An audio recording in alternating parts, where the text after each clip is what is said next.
There is something magical about the handmade Christmas present. It's a reflection of your time, effort, and love. Let me know if you agree to this.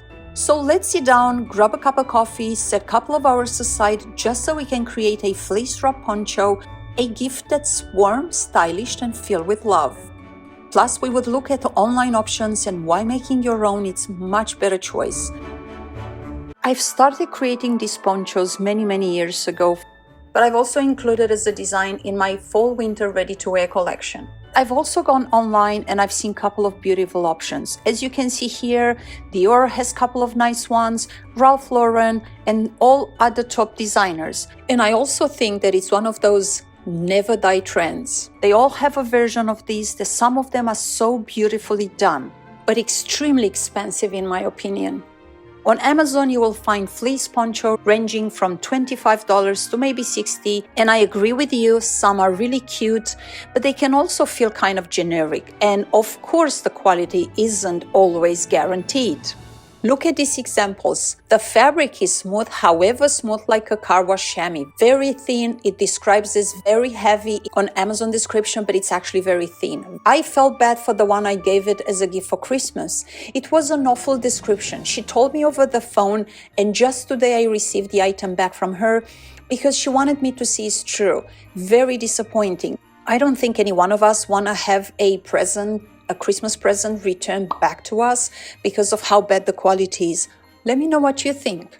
I actually think I would be terribly embarrassed. Plus, they also lack the personal touch. A handmade poncho, on the other hand, can generally cost less than $30, and you can customize it to match your loved one's personality and style. You can pick whatever fabric you want. Pick something that is thick and drapes well.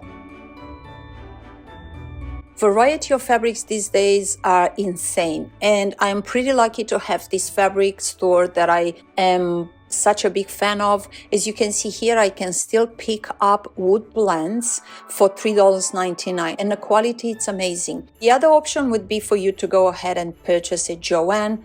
I would personally encourage you to step in a store and touch the fabric yourself. There is multiple qualities of fleece. Of course, we have the normal fleece. We also have anti-peel fleece, a little bit more expensive than the regular one. And we also have luxe fleece. I do love the luxe fleece.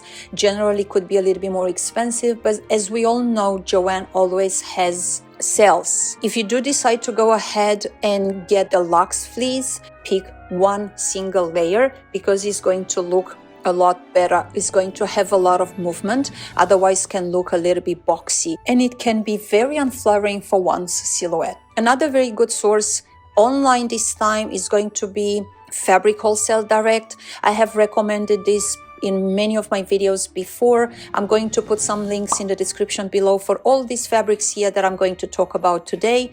But I want to let you know that I've been using them for 12 years now. They're amazing. They're pretty fast as well. So just check them out and see what from here is going to work best for your project. Of course, on the other hand, you can find Amazon. They generally are somewhere about $10 per yard, but could be also a little bit higher. Check them out. I'm going to put the links in the description below. And generally, I would say, please look for fleece that's mid-weight for comfort. And of course, you need a drape. When you do the plate prints, make sure you cut them in a way they make sense. You want to play with the pattern and you want to make sure it's actually going to work with the look.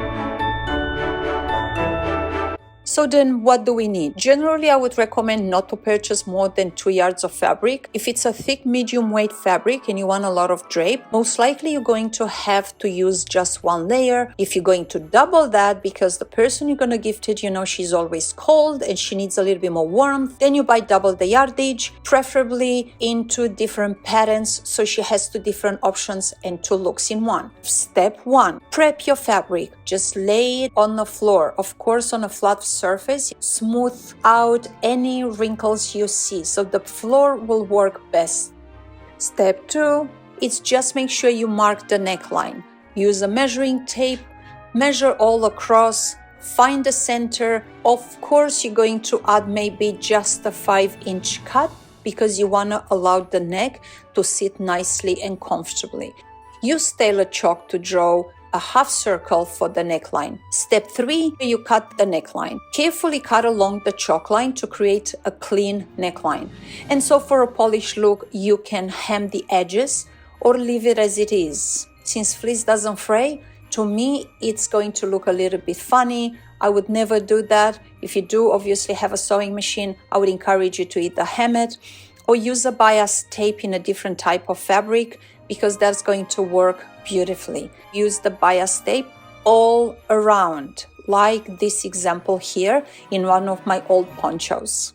Of course, aside of either 2 or 4 yards of fleece, you need fabric scissors, you need measuring tape, tailor chalk, and of course your sewing machine. Of course, you can also use fabric glue, as I heard. I don't know how that's gonna work. I'll let you figure that out for yourself. Step 4, shape the poncho. If you want an asymmetrical or rounded hem. Now for me, I just chose an asymmetrical finish, but you can also do rounded hem if you want. You can just purely cut the corners and end up with something a little bit more like this. But mark your desired shape with chalk and cut accordingly. Otherwise, you can leave the edges straight for a classic look. Step 5, finishing touches. Add fringe or the edges if you want by making small even cuts along the border. You can also add a closure if you do want. So there it is. You do have a poncho, you can wear it in so many ways. This is why I love the 2-layer one. I would prefer generally to have a thicker and a thinner layer. One is for warmth, the other one is for the choice of look and pattern. Of course, as you can see here, I would wear this in so many ways. It was so easy to create this. So a handmade present isn't just a gift. It's a memory, it's a story, and it's a piece of your heart that you give to the loved ones.